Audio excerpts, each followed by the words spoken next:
Okay, good morning everyone. This is Canterbury Bid's webinar on video content for social media. My name is Lisa Carlson. I'm the Chief Exec of Canterbury's Business Improvement District, and we are joined today by Chris Duncan from Spark Productions. Thank you, Chris, for joining us. We've been hosting a series of webinars since before lockdown started, just to follow on from the normal training sessions that we hold. So we've done one on the financial impact, business rates, grants, and how that's going for all of you. Also on the financial impacts for us as individuals, as well as legal guidance, other digital content and digital marketing sessions. And we've got one coming up on the 18th of May. We're bringing Digital Beans back to do a session on Google Analytics. So look out for that. If you missed any, you can go onto our website, canterburybid.co.uk. You'll find the recordings there, but also the slides. So if you're just looking for a quick reference point on something you heard, either drop myself or Rachel an email or have a look on that web page. And we don't have Rachel with us today. She will be back with us tomorrow and for the next session. So for those of you who haven't been on Zoom before, this is a webinar setting, which means that we can't see you. We are going to keep the chat function and the Q&A function open, which if you hover your mouse or at the bottom of the screen, then that panel should open up. You should see Q&A, chat, and a few other buttons at the bottom. I'm happy for you to use either Q&A or chat, and I will be monitoring that while Chris is presenting and just picking up on any of your questions or if there are any technical problems. If a question needs to be answered in the moment, then I will, Chris is happy to take that question and I'll just sort of put my hand up and interrupt. Otherwise, we can take questions at the end. If you have to go for any reason, or if we run slightly over, Chris and I can stay for a bit, please do still type your question in and let me know if you didn't get to hear the answer, and I'll get in touch with you, and I can also send you the recording and the slides. Had a sneak preview of the slides and they're packed full of great content, so I hope you get a lot out of it now, but also you can use them as a reference point going forward. Last little bit from me before I hand over to Chris. In addition to these webinars, we've been doing a lot of work with you to try and get feedback on how the financial support is working for you or not working for you. If you think you're eligible for a grant and haven't received it, please get in touch with me. Canterbury City Council, if that's the district that you're in listening to this, are working really hard to try and get those grants to you, but that they don't have all the information for some people. We know that the loans weren't working terribly well, but we hope that the bounce back loans announced on Monday are working better for you. If not, please get in touch. We are in touch with banks locally, as well as contacts nationally who are feeding in directly to Treasury on this matter, as well as through the Growth Hub and Canterbury City Council, Kent County Council. So any information you have would be great. We're also campaigning, as you may know, there's a national campaign that was started by a small business and a business improvement district in Croydon. It's called #RaiseTheBar, so you can just Google that. If you haven't signed the petition, please do. That's for businesses in the retail, hospitality and leisure sector. But we know those aren't the only sectors who need help, and there's actually a lot of work going on right now on that. So if you fall into a category where you feel you're not getting the help you need, please let me know. We're collecting case studies on that, and there will be more support coming through, so it's important we have those details. Right, I think that's enough from me on that, but the more we hear from you, the better. And thank you for joining us this morning, and if you're listening to the recording, so glad you were able to do that. And without further ado, I'll hand over to Chris. Thank you, Lisa. That sounds great. Hi, everyone. Thank you. So I was really excited to do this webinar to start with because we were going to, life was normal and we're going to do this in person. So we were going to, as I say, the office is looking a lot emptier than it does normally because everyone's working from home. So we were going to do this as a little team, but you've just got me this morning. The slides are more packed with text than they would be normally, because I was hoping that after we finish this, the slides can hopefully be a reference point for you to go back to.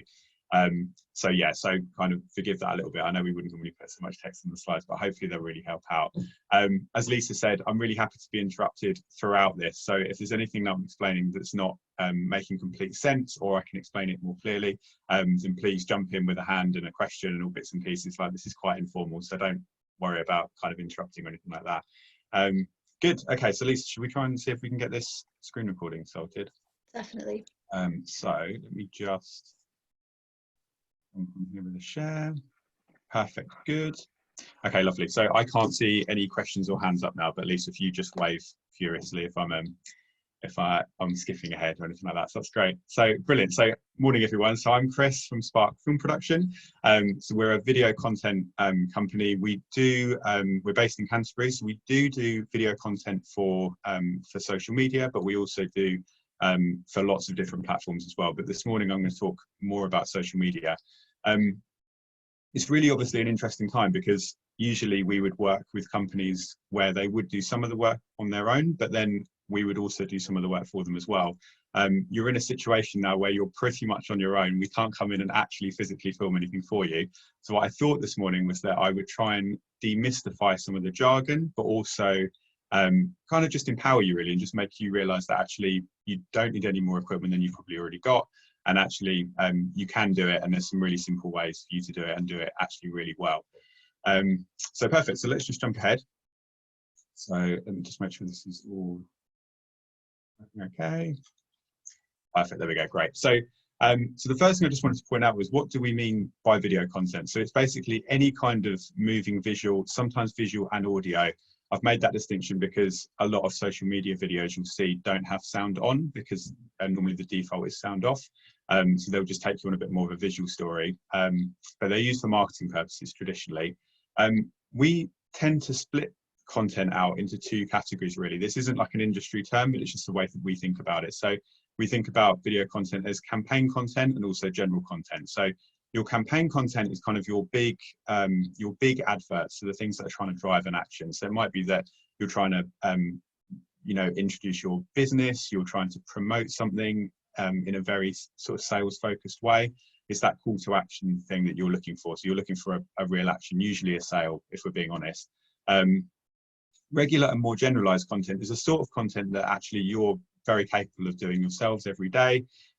So it allows your audience to get to know you. So I've put in the slide there that actually the main aim is to offer value. It's knowledge, ideas, entertainment, but sales should definitely take a back seat. So this is a long game thing that you'll be doing yourselves. It's an opportunity for your audience really to be familiar with you and therefore feel more comfortable buying from you, visiting your store, interacting with you, whatever that is. Because really that's what social media is there for. It's for you to try and engage and for you to try and start a conversation. So the stages of great of producing social media content is, this is kind of the route map that we would go through whenever we're looking at producing content for anyone else. And the main thing to start with is to understand the goal. The goal really is what you're looking to achieve. And I guess probably the most important thing to focus on when you're producing this is that actually you're not looking for the most amount of views or necessarily the most amount of likes. You're looking for good engagement. So when you're looking at your goal initially, it might be that actually you just want to introduce your customers or your audience to your online platform and show them that you're here. These are the sorts of things that you offer. And also, as I mentioned before, make you just more approachable. So if you're running a small business, for example, and you're in a skills-based business, then actually you might want to encourage people to come to you and to trust you to do the work that they want you to do. And that will all be really well achieved by producing regular content where you can be talking about those things all the time. I've got some notes here on the left, so just forgive me if I'm looking slightly off camera as we go. So the main thing that I just wanted to point out is that actually this is really scary to do to start with. I'm completely understanding of that. Like we don't take this for granted. I think whenever we go to a new business or we work with somebody for the first time, it is really nerve-wracking to do this. Effectively what you're doing is you've got your business or you're doing your work the way you normally do it, and all of a sudden you're kind of throwing open the doors and you're putting what you do online. And it can be really scary to start with, but as I say, don't let doubt get in the way. You definitely can do this, and lots of people do this. So I'm going to try and give you some little tips to show you how you can do it. So the main thing that I just want you to remember straight away is that actually you will produce great content if you be yourself. So whether you're a business owner or whether you've been hired for a marketing position, you're probably in that position because you're already distinctly that company's brand anyway. So your marketing is already subconsciously used. The sorts of things that you choose to put out, the sort of products that you put into your store, the sort of events that you choose to run, whatever background you're from, you're doing that because these are probably the things that you're interested in anyway. So actually, if you're in your video or if you're producing your video, you're probably going to do a great job anyway, because it's the sort of thing that you're probably, that you're already choosing to do.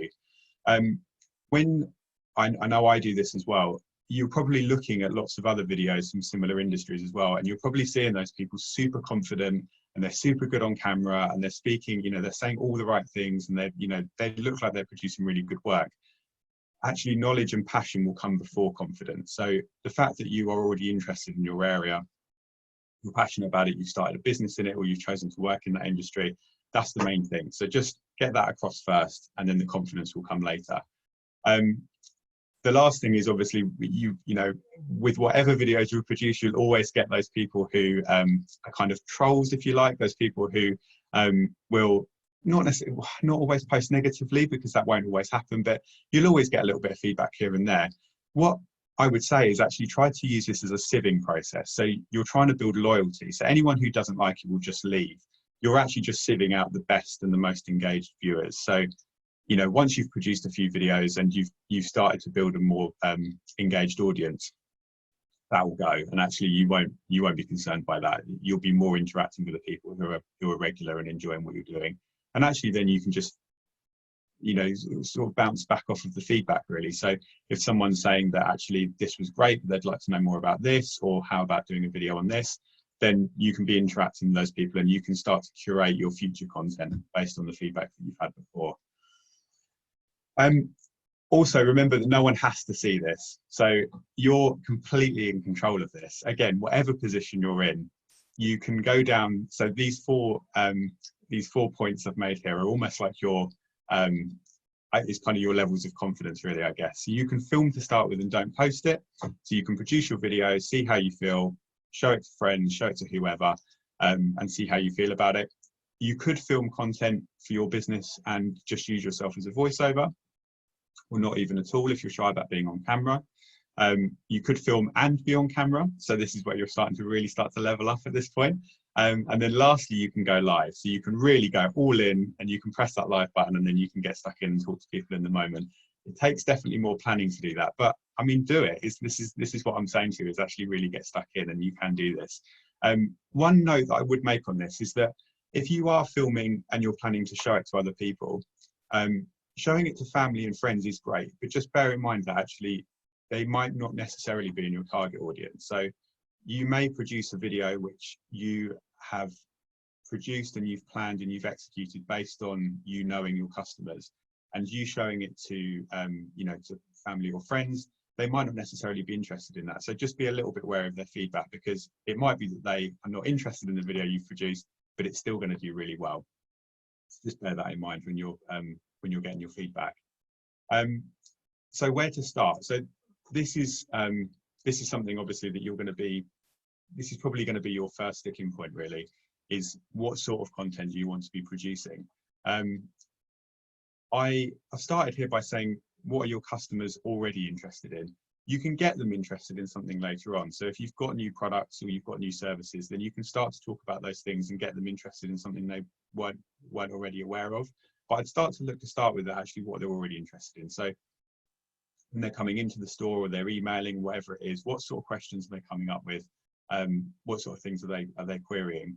I know that I'm keen not to repeat any other talks that we did, but I know that you had Lisa, there was a brilliant talk with Zoe Kens from ZC social media, and she spoke about using was it Answer the Public? So it was the website where you can effectively put into keywords into Answer the Public, and it will show you the questions that get most typically asked around those keywords in Google.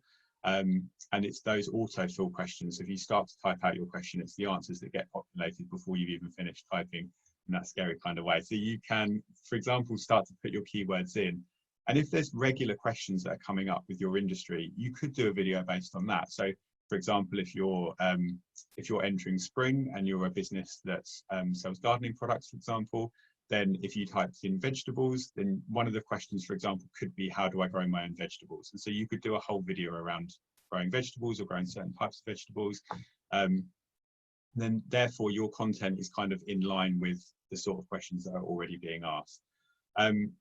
What is current in your industry? So this might be a time of year. If you're a business that thrives on Christmas or Easter or whatever it is, then you can start to do some work around that. These are probably the things that you already know though, but these are the sorts of things that you can look into. One thing that's really interesting to do is that you're, because this is a long game, I would urge you to try and create content that's not just one-off. So try and think of something that you're going to be able to post every day or every couple of days or every week or whatever sort of frequency suits you. But consider starting a story. So if you are growing vegetables, for example, then you could do a video around how to grow your own vegetables. And then maybe your story is, what do our vegetables look like? So you could start off by sort of choosing what you plant and seeding. And then maybe your videos can then show progress, answer questions along the way, through to actually harvesting. This is just an example, but you see what I mean? It's building a story into it.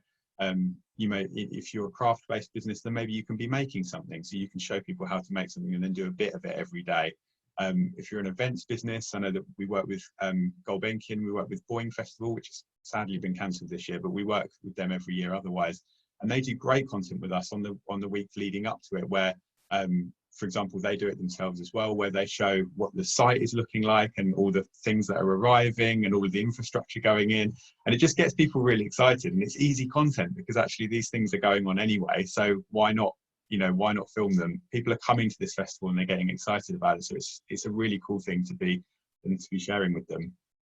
And as I mentioned previously, engagement is definitely more important than views. So try to avoid the continuous giveaways. I see it quite a lot. So for example, people will get a product and then they'll say, like and share this post and we'll give this thing away. You're not necessarily building genuine engagement, because all you're really doing is people are sharing that to win free stuff, whether they're really interested in it or not. So the comments and the sorts of conversations you'll get off the back of that, it's great and you'll get an initial big boost, but it's kind of going to throw your analytics out a little bit, because you will have got that big boost by giving something away for free and not actually by building a community. So it's great to do, but I probably wouldn't do it endlessly. Also, it's going to cost you a fortune if you're giving away really expensive stuff. So your planning, I just wanted to go back just a little bit when we were talking about where to start, actually, because I just wanted to give you a couple of examples. So I didn't want to go into this with a massive big thing of who we are and all the things we've done, but I just wanted to use a couple of examples of projects we have worked on that you've possibly seen where they're good examples of this. So one of them was the Milo Theatre. So we work to do the Milo Panto promotion every year. And some of you may have seen the carpool karaoke that we did about probably just over a year ago. So that was with Ben Roddy, who was the Dame, and also with the other celebrity, or the celebrity cast that was in it that year. So the goal for that was that for anyone who did see it, basically Ben Roddy got in the Milo Panto van, drove around Canterbury, said hello to people, gave out flyers, and the story was that he was going around picking up all the cast members. So he was picking them up from the train station, picking Mr. Maker up from the local park and things like that. And the reason we did that was that if we think about it, everyone knows the Milo does the Panto, everyone knows the Panto is seasonal, so those things are dealt with. What people don't know is who's in it this year, what the Panto is this year, and then also they just want a little idea of actually what sort of jokes are going to be in it, so where it's pitched, basically. So although it may have looked quite chaotic, that video, actually it was quite carefully planned, because what we wanted to do was we included all of the people in it so that people could see the cast members. All of the jokes that were in it were quite carefully Panto jokes, so they were the sorts of things that you're going to get to see anyway. And also it was around Canterbury, so it not only created a buzz online because people could see the places they're most familiar with, but also we got a good amount of attention while we were filming as well. So we kind of got it at both ends, if you like. We kind of managed to benefit both sides. So that was a really great example. And what tended to then happen was that when that video went out online, people started to share it with people who were interested in Panto, people who would find this funny. So if you've got a Panto joke in the video, someone would share it with somebody else, laughing about it, those crying laughing faces. And actually then what happened was other people would get tagged who would tag other people. the Marlow are then in this fantastic opportunity where they've got all of these names of people that they can then comment and start to talk to. Did you know tickets are this price? You can come on this day. We've got limited availability on this day. Whatever it is, they can start to then have those conversations with people. And actually, it's just a massive part of people who could potentially come and buy tickets and come along. So yeah, that was just a good example of something that you can look to do. You don't have to do anything as big as that, so you don't have to hire cast and things like that. But actually, if you've got something where the public can get involved, then again, think of it almost as a bit of a PR opportunity, but also some really good content as well.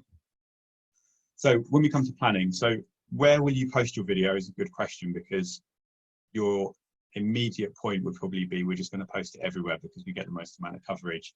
Social media platforms do differ, and they can be a real pain if you're a beginner, I'll be really honest. So I think the most important thing would be to actually get familiar with the platform you're used to. So if it's Instagram, then get really used to how Instagram works. It could be that that's where your customers are typically. So if you are running a business that other businesses are doing quite well on Instagram, then bear that in mind, and that might be your plan.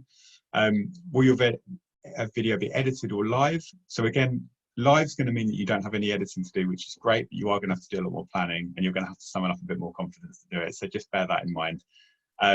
Your videos should be short and to the point. Not put any kind of time limit on this, because actually it's as long as your audience are going to be willing to watch it. So, I mean, yeah, I mean, typically your Insta stories are going to need to be, of a certain length in order for people to watch them properly, and your IGTVs are going to need to be over 60 seconds. But actually, I think choose where you're posting based on what people actually want to see. So if you're going to do a 15-minute video about how to grow vegetables, for example, then do it. If people are watching it, then that's brilliant.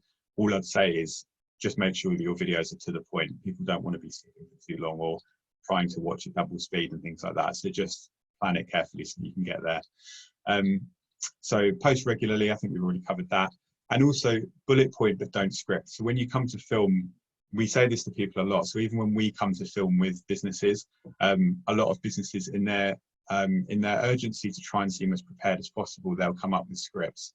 And all that tends to do is it makes you nervous about delivering everything word for word. And it also makes you quite wooden on screen, because you will be trying to remember everything specifically. Whereas bullet pointing will just mean that you can talk more conversationally. And it will mean that you kind of talk more naturally, which is what you want, really. It's what you want people to see you doing. So getting on to our sort of empowering part of the presentation. So you can use your smartphone, so you don't need to get a big camera to do this. The smartphone just needs to be used cleverly to get some really good results. So if I can, so this is one of the cameras that we'd use for filming. And this is obviously a smartphone. So I'm just going to go through some of the probably pretty obvious differences, but it was just that it will come onto it later. So with a camera like this, you have a detachable lens, you have your viewfinder here, but then you also have detachable microphones and possibly mic packs as well. So with a detachable microphone, you can get that mic really close to somebody. With the mic packs, you can hide those mic places, you can hide them under clothes, bits and pieces to get really good sound.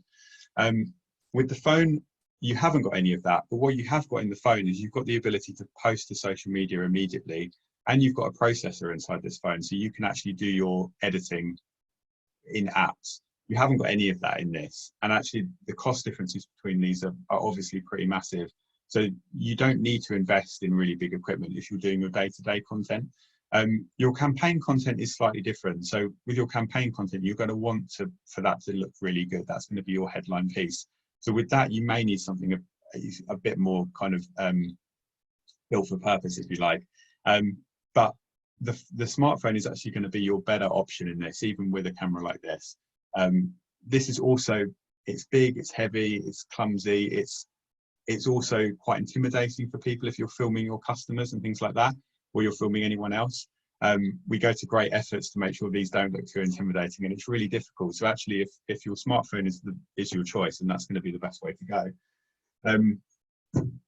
There's also an old cliche that actually the best camera to use is the one that you've got with you, and everyone's got their smartphone with them, so I'd go with that as your first port of call. So using this thing cleverly, so I've got some simple setup tips here. So your simple setup tips, firstly, use a tripod. It's just going to be the best way for you to keep hands off. So if you're working with something or you're demonstrating something, or even just setting up your framing properly, using a tripod is a really great option. As you can see here, actually, I didn't choose this photo deliberately, but it's a really good example. So this person here does have a phone holder. You can get these off Amazon fairly cheaply. What you're looking for is a phone holder that goes into a light stand or into a tripod mount.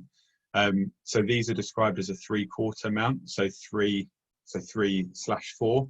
If you search anything like that, then you'll get the right fitting, and then you can just buy a simple light stand. So this setup here would probably be maybe £30, something like that, to get this whole setup, and that's really all you need to get started. So I've used a tripod.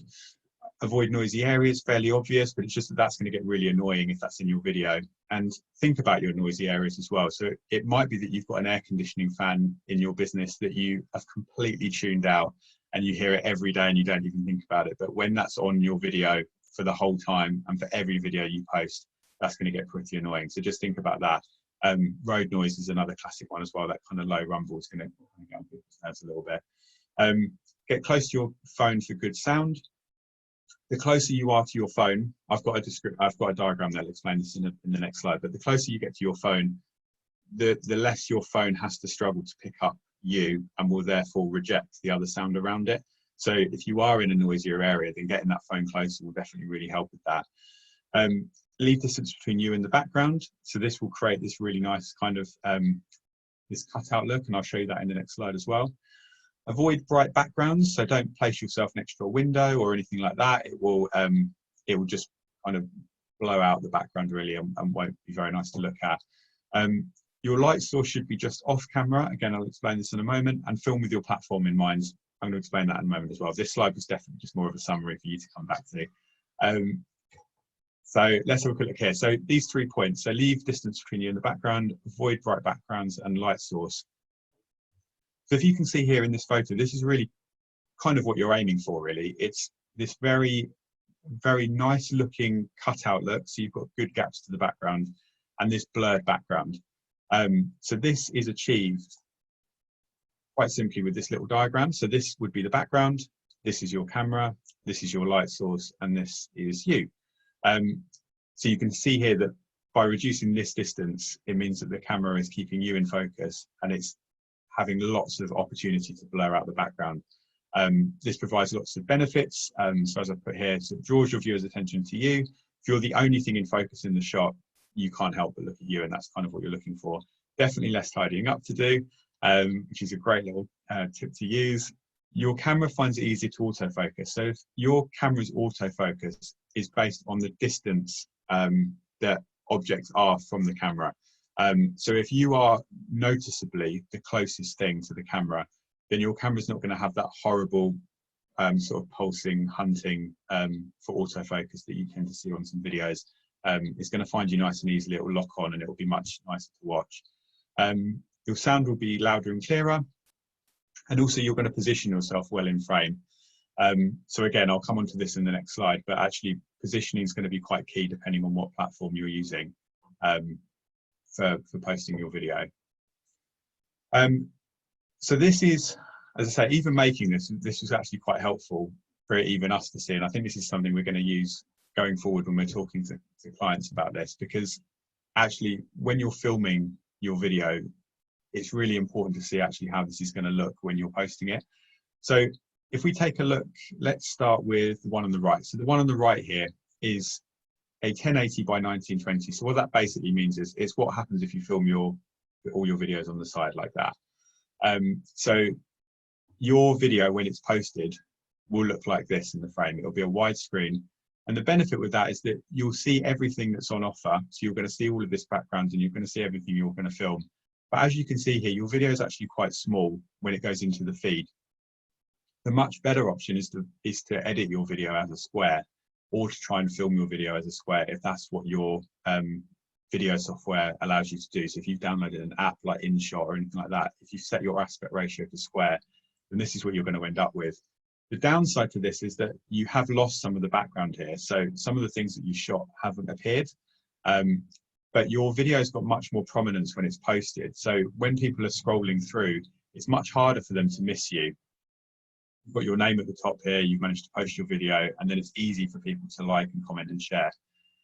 If you're shooting your video as a portrait video, so this is what happens if you film this way up, your video is going to look a little bit clumsy when it's in the feed. It's going to look great for Insta stories and for Facebook stories, because actually that's how people will view it, is upright. But when it's in your feed, you're losing a massive amount of your left and right of the frame. And also, when people are then scrolling past your video, in order for them to see the whole frame, your name's not going to be visible anymore, and it's not as easy for them to get to the like and the comment buttons. It sounds really simple, but actually these little subconscious things are really going to affect how people are engaging with your videos. So if possible, your square is definitely the way forward. It's the best compromise if you're posting in a feed. And the way that we tend to do it is that we film for both. So we would film deliberately wide. So we would shoot a big wide frame so that we can edit a video which is wide, produce a video which is then square in the edit, and then also produce a portrait version as well, all from the same video. So when you get a bit more confident and you start to do this more often, that's definitely something that you can do. I wanted to do a little jargon busting session here, because I'm not going to spend too long on this, but I think marketing for phones and for cameras and things like that rely on the fact that they're giving you phrases that you don't necessarily understand in order to sell you something new. And this whole talk, really, the real benefit of doing this talk was I wanted to show you actually that you don't need new things, and if that excuse is the thing that's holding you back, then unfortunately for you, this next 10 minutes is going to prove to you that you don't have any of those excuses anymore. You can literally get started straight away. So I've just got 4 things to cover here, and hopefully this will make things a lot clearer. As I say, I'm not going to go into huge detail, but it's just a quick 5-10 minutes. So 4K is the first thing. This gets really confusing for people to understand, but hopefully this chart should make it a lot easier. So this outer line is basically a 4K frame. So the way that frame size is defined is it's the width by the height. So 4K is 3840 by 2160. You can see here that 4K is advertising language, because actually 4000 doesn't fit into any of those figures, but it's just a cool way of giving you a new frame size, really, that sounds big and exciting. The traditional way of shooting at the moment is in HD, so 1920 by 1080. You will probably, these numbers will seem familiar to you for anyone who watches YouTube regularly and you've looked at your quality sizes, because you will pick from these. So you'll pick from 1080, 720, 2160. These are what these things mean. It's the size of the frame that you're watching. So the smaller the frame you're watching, the quicker it's loading. So I'm going to come on to that in a second. So these numbers relate to the height. So 1080 is the height of your frame, 720, the height of a 720 frame, 2160, the height here. 4K sounds like it's a really cool thing to shoot in, and it sounds like it's going to make your videos better, but there's some really big considerations here. So do your viewers have 4K screens? I'm going to guess the answer is no. We have 4K cameras, and although we might shoot in 4K, we're still delivering in HD. And the reason for that is because people don't have 4K screens typically, and also 4K is 4 times longer to load. So if people are scrolling through your feed, you don't want them to have to wait a long time for that video to load. You want that video to be instantaneous. You want it to just play straight away. So actually, HD is a much better option for that. The other little consideration is actually storage. If your phone is storing lots and lots of 4K, you're going to run out of storage, and filming in HD is going to mean that you've got 4 times the amount of storage space available. If you're also editing, 4K is 4 times harder for your device to edit with. So your phone is going to find it 4 times more difficult to edit 4K than it would in HD, and you're going to get lags and things are going to slow down. So actually HD is definitely the best way to go. So I wouldn't rush out to get anything better than that if you don't need it. Just a quick point, I suppose the only real benefit of 4K is reframing afterwards. So as I mentioned in the previous example in here, what we may do is we could, for example, film this shot in 4K, and then that way we've got lots more room to maneuver and lots more detail when we start scaling these things down, so we can create an HD frame within that much bigger 4K frame.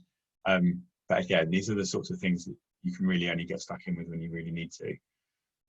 Next one is megapixels. Companies make a huge deal of that about this. Megapixels are the total area of pixels that the camera can capture in a single shot. And that's a really important point to remember, because video isn't a single shot. It's typically 25 frames per second. So more is not necessarily best.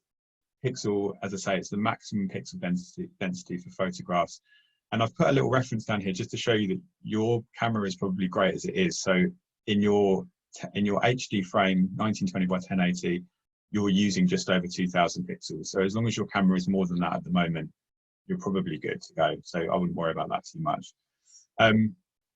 High dynamic range is more of a newer phrase, but it's really interesting. Again, it's quite a simple one. So high dynamic range is the difference in detail between your absolute white and your absolute black. And what that basically means is it's the amount of detail held in your black areas and your white areas. So this is an underexposed shot, an overexposed shot, and I suppose a correctly exposed shot. And what HDR does is it will take multiple photographs at different exposures and then combine them into what looks like a really nice image. So you can see here lots and lots of detail in the dark areas, and also you can still see the sky in the bright areas. So we really like HDR. If you're taking photos for your social media, definitely use HDR, because it will make everything look much better. And sort of it will be much more forgiving if you've accidentally overexposed or underexposed. Frame rate is another really confusing and frankly quite boring really thing to learn about, but this is really all you really need to know. Frame rate is measured in frames per second, so it's described as FPS. 25 frames per second is the European standard. American standard is either 24 or 30, but don't worry about that. If you can stick with 25, then that's fine. Higher frame rates are great for slow motion. So for example, if you're filming at 100 frames per second, which if this was a video, this is maybe what we'd shoot this in. So 100 frames per second divided by 4 will give you your real-time footage, but at 4 times the speed. So it's just a real simple way of thinking about it. I wouldn't really get too hung up on this really. I think if your camera, if it's not clear to you what your camera's filming in, don't worry about it. If it looks okay, then that's fine. Typically anything up to sort of 50, 60 frames per second will look just fine. So don't worry about that. So that's the jargon busting section over. I promised it wasn't going to be too long. So so just tips for a smoother edit. So these are the sorts of things that we will try to do ourselves. And I thought this was probably quite fun stuff to share with you. It's just tips in order to create a smoother edit once you finish filming and you actually come to put your video together. So the first thing is film additional shots. I'm going to keep using this gardening analogy just for a time being, if that's okay. But if you are, for example, talking about how to grow vegetables, then film additional shots of those vegetables. So film the seeds in your hand, film you planting them, you know, film bits and pieces. This will not only make your videos look more interesting when you come to edit it together, but it also hides your cuts. So if you've said your opening statement and then you've made a mistake and then you want to take on from the next section and talk forward, then actually having some shots to cover that little bridge in between is going to really help you. That's how, if I'm honest, every video is edited. It's how we edit videos. It's often your masking cuts. A really fun thing to do is actually, if you ever watch any news reports, you can, if once you know about that, if you start to listen for it, you can hear it. So as soon as they cut away to additional footage, you can normally hear some sort of cut in the audio underneath, and that's basically why they've chosen to put that, or could be why they've chosen to put that cut there. If you don't want to be on camera, you can add a voice, so you can just be a voiceover instead. Another really good tip is to leave gaps before and after you speak, and also hold your eye line. So what we tend to struggle with sometimes is that people will talk straight to camera, and then just as they're trailing off, they'll start to look away, or they'll look down at their script. And it means then that at the end of that little section in your video, you're going to have a break of eye line. That's not really what you're looking for. Keep a handwritten note of your good takes. So if you've filmed all afternoon for your first video and you filmed 100 takes and you're not happy with any of them bar one, then just keep a handwritten note of actually which one that was, either your file number or some things we do sometimes is to set a stopwatch at the start of filming. And then if you're filming continuously, is to then make some notes on your stopwatch of where your good takes were, so that when you start to edit your footage, you can then count through your minutes and then you know roughly where they all are. The other one was to actually use sellotape for your framing guide. So it's it sounds really silly, but when you're thinking about your frame size, so whether you're thinking about whether you're doing your video as portrait or square or wide or whatever it is, it can be quite difficult when you're watching it back on your widescreen to see actually where everything's going to sit. You'll see on this camera, or you might be able to see, we use frame guides. So it's this outer box that goes around here, and we can set that to different sizes, and it will then show you what's going to be visible in the frame. What I used to do when I first started off doing filming years and years ago, when we used to work for companies and I didn't have all this equipment, was actually to put sellotape over the display. So just basically just stick lines over, and it will just give you a good little visual guide of where your box is going to be afterwards, and also it doesn't damage anything and you can take it off afterwards. But I don't know the exact stats on this because the stats are always changing, but apparently about 80% of people will watch the video with the sound off when you produce your video. So either make it very clear that they need to turn the sound on at the beginning, or actually just edit your video as a visual story. So again, using this growing example, you could, for example, edit your clips together of different things happening at different points and then edit those together either with some captions or subtitles. Things like that would be really useful. These are some apps that you can use to edit your video. So I've split them up into basic apps and more professional apps. So I'll start with InShot. So InShot's a really good one to use because I think you've got free versions and paid versions. Canva's also quite good as well.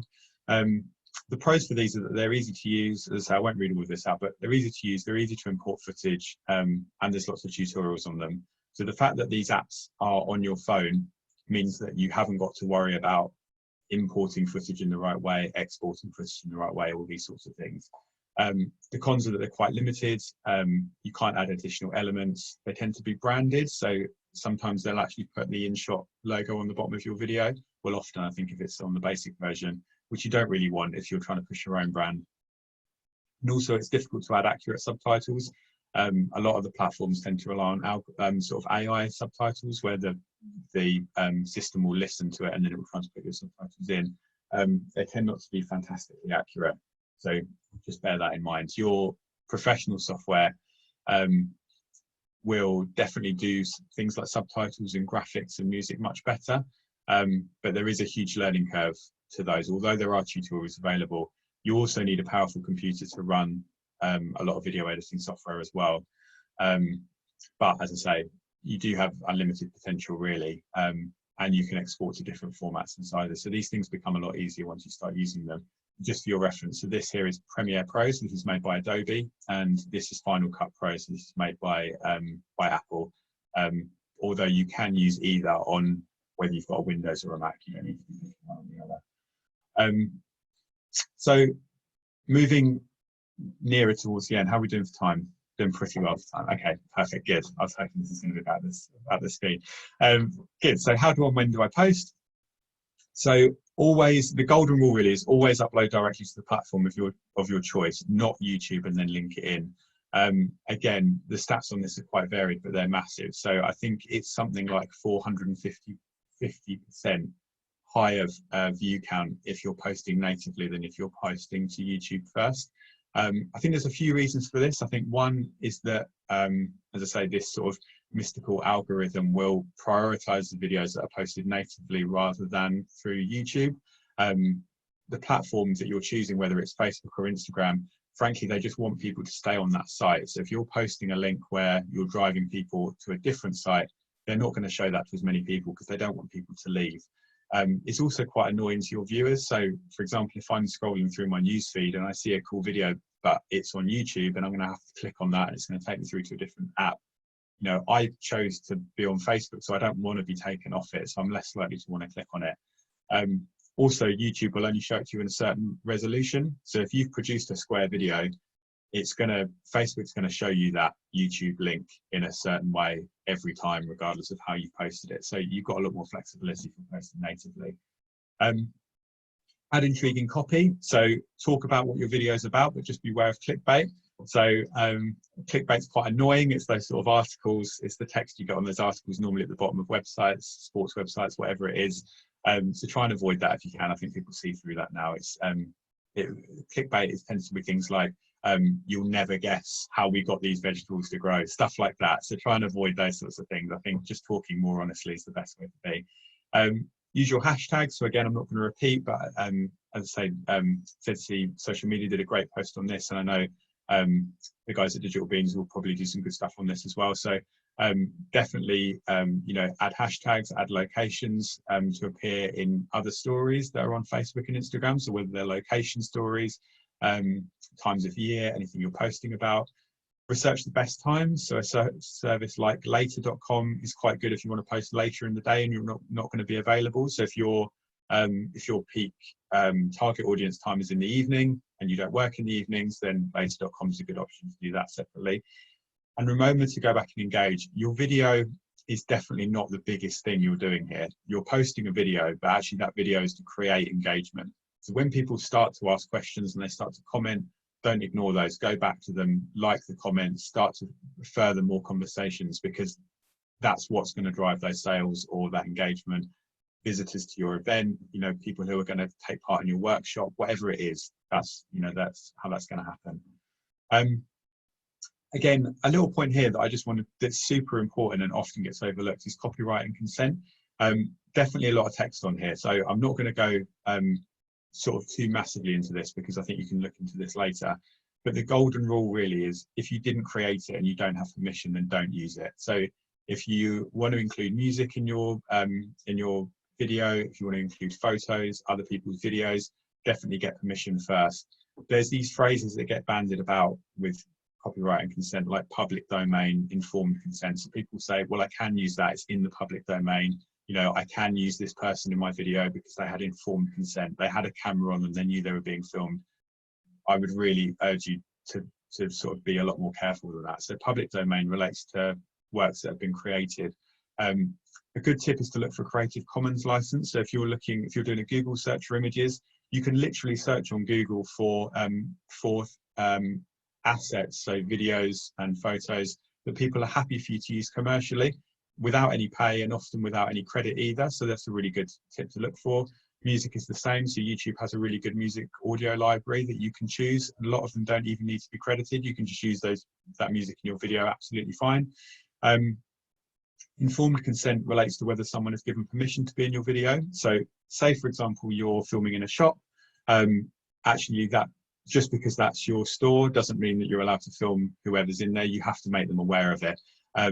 The most basic thing I would urge you to do is to put a sign up in clearly visible places. So on the way in, by the till, somewhere where someone is reasonably likely to be seeing that sign, to say that filming is taking place, and also to say where it's going. So it's going to be on social media, it's going to be somewhere public. Or if you're filming people over Skype, then at least just ask for their permission beforehand and make it clear that they know where this is going to be used. If you're in an industry which is where you're working with vulnerable people, so as I say, if you're, I think I did look on the delegate list, so if you're from Catching Lives, for example, or you're working with people who are vulnerable or children, things like that, then you can just put in your consent forms that actually you'll only use it for a certain period of time. So you could say, please sign consent, we're going to use this video in these places for the next 3 months. And then as long as you're keeping a good record of that and you can take it down, at least these people know that you're not going to be using it. That video could well get shared and it could get saved by other people, so just bear that in mind. But definitely your use can be for a limited period of time if that's how you'd like to do it. The final point I just wanted to mention here is that actually you don't have to learn everything. So the most important thing for you really is to learn how to film, because you are in your industry and you know what your customers want to see. But actually you don't have to learn how to do editing if you don't want to. There are video editors out there who will do it. This isn't a big sales push, but we do it. So from lockdown, we now do a video editing service where you can send us your footage. We'll edit it for you. We'll add graphics, we'll add music, we'll add subtitles, and we'll also give you tips on how to film that properly and any considerations you need to take. So that this wasn't a big push for sales, I've just put a final slide in here to say that if you're not going to use us, these are the sorts of tips for what to look for in a video editor. You'll find a video editor fairly easily, but they might not be a good fit for you. So just look at someone who is creative and shows an interest in your project. You want them to be excited about it because you want them to do the best work for you, and you want them to produce work which is informed. So it's got, you know, all the right information in the right order, and they're not missing things out that really are quite important. They're easy to work with, and the process isn't a pain. So if it's difficult to send them footage, if it's difficult to get it back, difficult to communicate with them, probably best to avoid. Willing to be led by your needs and timescales. So if you really want this video by the end of the day and they are not going to give it to you for a couple of weeks, then they're probably not the person to use. I would definitely be strong on that. You can find somebody who can work for you and actually takes permission seriously, and they're able to give advice. Someone who does this all the time should be able to give you advice and things like this. It's not for you to look for everything, especially if you're paying them. So look for someone who's sort of really knowledgeable and able to give you the help that you need.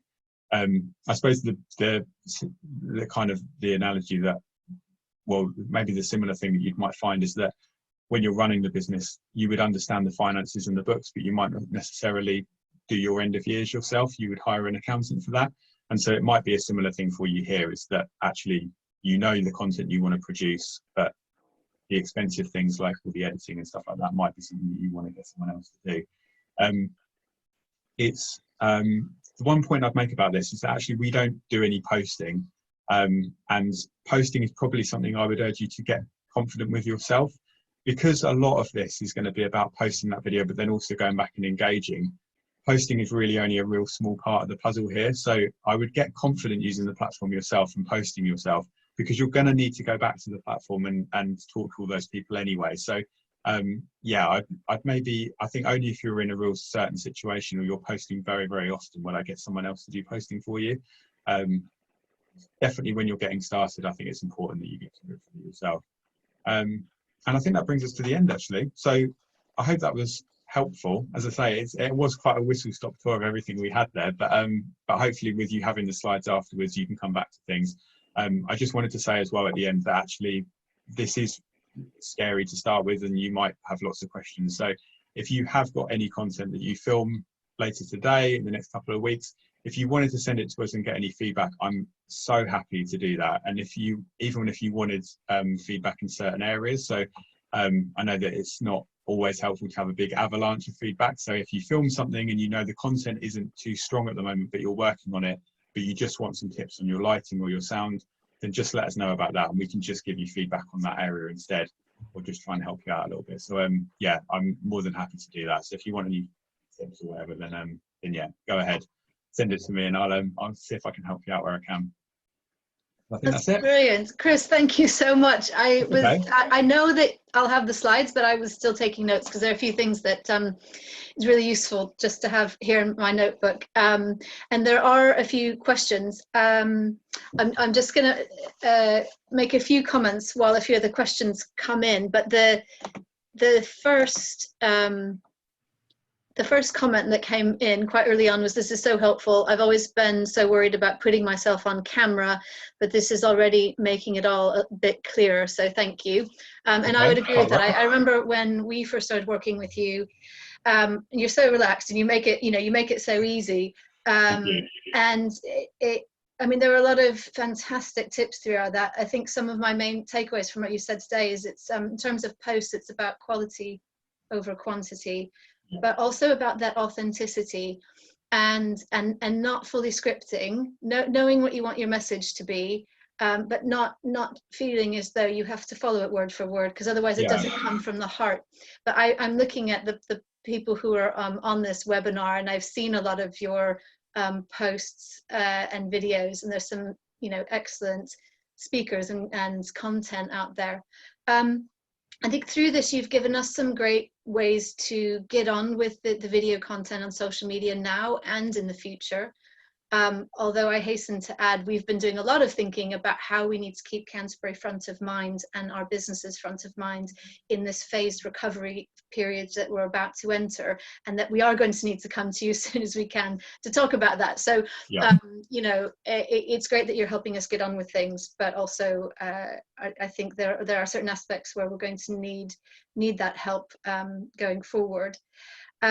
We've got a few questions coming in. One is, can you give us, bear with me, I have to go find that again. Can you give us some good apps, tips on apps for editing? Yeah, so So InShot and Canva, the two that I mentioned in the slides, are great for using for editing. They're definitely on the budget side, so it's going to depend on how confident you are in the sort of content you're already putting together. But yeah, they're great. I would probably start off with the basic versions, but probably wouldn't necessarily post with the basic versions, because again, you're going to get those overlays and you're going to get some limitations. But maybe find one that you like and then maybe try it as a paid version and see how you find it. Premiere Pro, out of the two professional ones, Premiere Pro and Final Cut, Premiere Pro is what we use. It's an Adobe system, and the reason why we use it is because Adobe has a huge suite of apps that goes with it. So you would use Premiere Pro for editing, but then they also do Photoshop, Illustrator. We use After Effects for graphics and motion graphics and 3D and things like that. So they all tie in together really nicely, which is why we use that.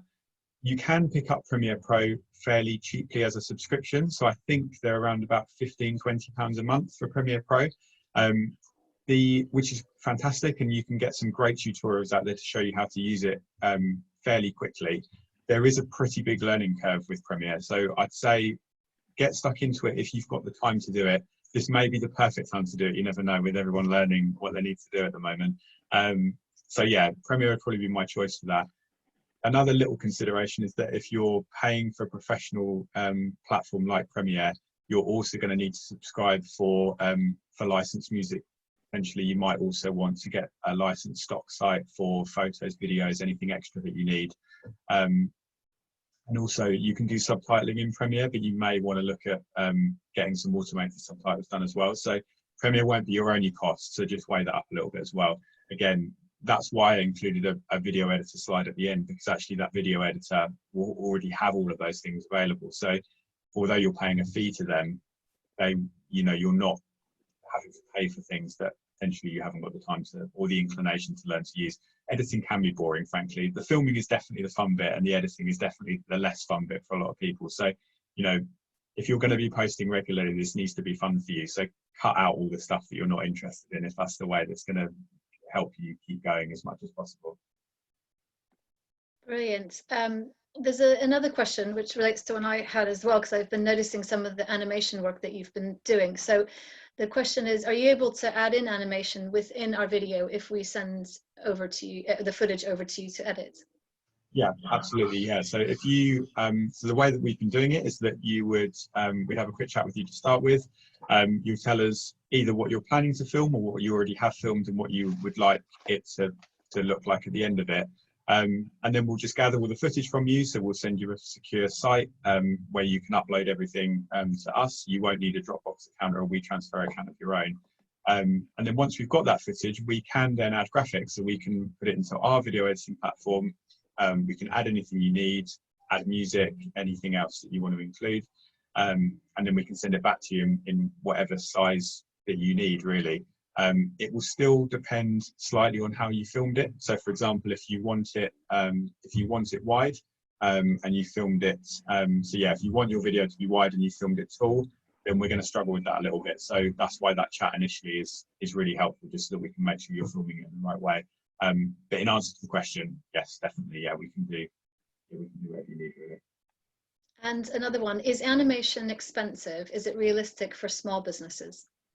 It is. It's animation really depends. Animations are kind of an odd phrase because it's so broad. The cheapest ways of doing animation is to do what we refer to as motion graphics. So it's text and shape animation. And if anyone's taken a look on our Instagram recently, that's probably the sort of thing that I'm referring to. So you would, for example, a really good example. We tend to do it for businesses that aren't very, I guess, pretty forward-facing. So businesses like maybe like accountants, solicitors, things that businesses where they don't necessarily have anything to show their viewers other than desks and things like that. So with that, if you take an accountant for an example, what you could do is you could do some great animations around those questions that we spoke about at the start. So when do I have to file my tax return? How do I apply for my furlough refund, things like that. So you could produce that with a voiceover and then with an animation as well. to answer the question specifically, the cost really does depend on what you're looking for. We can give you lots of options on that, but if you're looking to do something that has your logo in it, has a simple voiceover, or even no voiceover, is just led by text and music, then actually you're probably looking from a sort of couple £100 upwards, really, depending on how long that's going to be. To give you a good example, I know Digital Beans did that great work on your local delivery. So that animation, as an example, if anyone wants to check that out and see what that looks like, but that animation, for example, is probably around the £300-400 mark. So yeah, but for example, that video could last for a long time. So that is more what we'd refer to as maybe the campaign content. That's something that's going to sit on your site for a longer period of time. That's not the sort of thing that you would post once and then move on, like this more regular content would be. Fantastic. I've had a lot of comments. Brilliant. Thank you, Chris. So, you know, multiply that several times. Another question. Do you work with small businesses as well as big businesses? Worried we're too small for a film production company, but still need your help. I'm going to let you answer that, but we as a bid are a team of 5. And have used Chris, so we are very small. But I'll let you answer that as well. Yeah, definitely. No, there's no business that's too small. It really depends on what you're looking for. So I completely accept that budget will be a consideration in anything that you're considering. So if you're looking to, if you're looking to do a massive piece of work for a small business, then obviously budget will always be a consideration. But actually, the beauty of social media content is that people have really short attention spans. So your video doesn't actually need to be very long. If you've ever looked at those, so some of the campaign content I spoke about is maybe something that sits on your video header, so your Facebook header. So when people first come to your page, or they check you out for the first time, they might want something at the beginning just to introduce you and say who you are.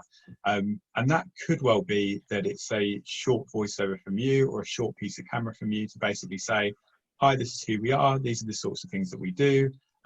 We can offer this, we can offer that, and we can do a short tour around the store. Something like that can probably be filmed maybe in half a day, maybe like 3-4 hours once you've lit the scene and done all those things. The edit for that, for a 30-second piece, is probably again maybe half a day, something like that. So if we're talking costs, we're probably still talking around that sort of maybe £300 to £500 mark. So these aren't sort of massive costs. And certainly if you were looking for your, if you're considering your marketing spend, if that video is something that you're then going to use for the next 6 months or the next year, then that may well be something that you're really keen to use. But one other point I just mentioned is actually if anyone is unsure about whether they can work with us, I'd say just give me a call or send me an email or whatever. I'm always really happy to have those chats. And if it turns out at the end of that chat that we can't work with you, or we're not a good fit, or their budget isn't there for whatever reason, even right now, then that's absolutely fine. I'm just happy to have helped you come to that decision, really. We work with a lot of charities and organisations that also will apply for funding bids for things like that. So there are great small business grants for advertising and for getting yourself started. So if having a chat with us means that you can factor those costs into a grant application or a bid, then again, really happy to do that. We can send that across to you, and then you can put that in as well. So yeah, I don't think there is any business that's too small, really. Sorry, brilliant. Also just one more thing I was going to point out is that obviously we did the Cathedral Quarter films as well. So that was an example where a few businesses grouped together to have a video made of their area, and they all featured in it, and then that content was produced in many different formats. So that might be another option, that actually if the budget's not quite there on your own, then you could club together with other businesses that are around you for a certain time of year or a certain area of Canterbury or wherever your business is. And yeah, that could be another really great option to get over that hurdle. Yeah, definitely. And if you're in Canterbury City Centre and you're part of the Business Improvement District, talk to us about that as well, because we've done that with the Cathedral Quarter and a few others as well. I know it's after 10 now, so if you have to go, totally understand, just feel free to drop off. I'm just going to take a few more questions, Chris, if that's okay. Oh, sure, yeah, definitely, yeah. But also another thank you, which is picking up a lot of tips, and that comment is about how in these times we need to do all this to keep our businesses going, and I think that's a great point in terms of engaging with customers and clients. just to keep that engagement going, and we'll be thinking a lot about, and are thinking a lot about that as well as a bid for all of you and for the city. One question here, what does HEIC mean? When I take a photo with an iPhone, I often get this. HEIC. Give me a second, I'm just going to... We have stumped. I don't know is the answer, actually. I wonder if I can... HEIC. Do you mind if I do a quick Google? Yeah, you do a quick Google. I'm looking through the comments, and there's one more question that's popped up, and just making sure I've caught everything on the comments. Yes, Rachel, you win the prize for the best question. Absolutely. So I'm getting HEIC is high efficiency image file format. That's not something I've come across before. So it's a container format for individual images and image sequences. Okay, so a container is the way that a video is the way that a file format is stored. So I don't know whether you've ever watched any videos or seen any links, and it's got like .mp4 at the end. So .mp4 is the container that file sits within. So that tells any system that this is a video or it's a photo. So HEIC was it? So that is obviously the container that tells something that it's a photo. If I'm honest though, I don't know why you're getting that error. I'm sorry that I can't help with that one. I would probably do some Googling and take a little look at it. So yeah, I'm not sure. Is that, we can't really ask questions back, can we? Is that someone to take a photo? Actually, if people need to drop off, no worries. But Rachel, if I could just, I'm going to find you and unmute you. There we go. So Rachel, I think if you unmute yourself. Hello there. Yes, brilliant. Rachel. Power of technology. Yeah, I mean, what I've found quite frustrating is I've taken lots and lots of shots of the store, and then when I've gone to sort of either try and cut them into a video or whatever, it doesn't accept it because it's this HEIC file. So, and it seems to be automatically putting that rather than JPEG or some of the other ones that I would recognise. It's a file format thing. If you're taking photos on an iPhone, is it possible that you've got your live photos on? So you know when you take a photo and then you go into your gallery and it gives you like a little preview, like a little few frames before and after?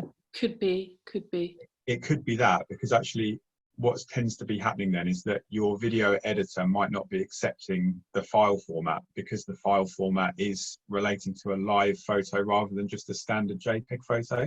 I don't know. I am only guessing here, but that might be the reason, because sometimes when these devices have features on like that, it does sometimes make it a little bit tricky for other systems to interpret what type of file that is. So that could be could be the answer. So what you might want to do is in your camera settings, turn off anything that relates to a live video or a live photo, anything like that, and see whether that might help. But yeah. Just trying to think about the option. I mean, I can always have a look at that afterwards and let you know. I know you and I are in contact anyway, so I can always have a look at that. And yeah, I can maybe try and give you some pointers on that. Or, I mean, feel free to send those files over to me if you want, and I can try and load them here and see if there's any problems or if I'm getting similar error messages. But yeah, Brilliant. always have a chat about that. Thanks very much. That's all right, no worries. Cheers. Brilliant, thank you. Okay. I think we have covered everything that has come in through the chat and the Q&A. So Chris, thank you so much. That was really helpful. Okay. Yeah, of course. I'll get the slides from you and we'll edit this and put it on our website and send it everyone who's attended an email so they know. Our next session is on May the 18th, and that's with Digital Beans on Google Analytics. Chris, you referred to a session early on. It was an Instagram session with Zoe. Yeah. That I couldn't remember the exact date, but I've just looked it up. That was on the 14th of February, and that's those slides are on our website as well. So if there's anything Chris mentioned that referenced that you want to check out, that's on our website, canterburybid.co.uk. And please keep in touch. There's lots more information coming out from government. I know we're all hoping we hear more on Sunday. There's the discretionary funding for local authorities that's just come out, and we're in conversations with the City Council about that. So always great to have your feedback, but thank you, Chris, and thanks to all of you for joining us. Hope you have a good day. Thanks very much. Thank you. Stay safe. Bye.